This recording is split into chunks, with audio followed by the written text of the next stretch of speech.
Nya bejin orang yang yusari'una fil khairat atau as-sabiquna fil khairat menyebab budget bahwai katanya. Yang makna yusari'una fil khairat, bersegeralah mereka itu pada berbuat kebaikan, pada berbuat taat kepada Allah, menyipakat budget. Hai katanya nyo karap maulud nyo santunan yatimnya bawai tanyo. Bawai tanyo, bawai itu mengko, bawai itu nomor 1. Dan be tafakur, be bangga, be ini karena Allah Ta'ala. Yan yusari'una fil khairat bawai katanya. Menyana urum taserkah kenole bagedelun le. Banta buka kenole. Bedengan rahmat pun. Bedakeun nya baru ku buka panepeng, kenole. Kan ada barau. Teh barau kana bih teh berdebit. Kenole baklun, kenole. Cok jeung mari be bismillahirrahmanirrahim. Ya kan baru teh buka ka terus. Lain tak bahasa dayo, lain tak tanggu. Padahal wa yusari'una fil khairat, bersegeralah kamu pada berbuat kebaikan.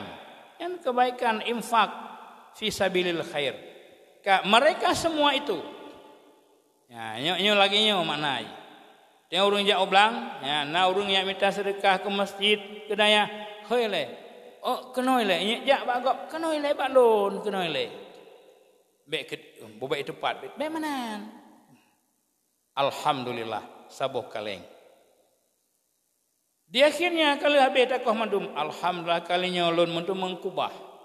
Kedrolun leboh kaleng, ke maklun, kurang silun, ke permohlun, kurangnya 12 boh kaleng lun kubah sebagai simpanan akhirat.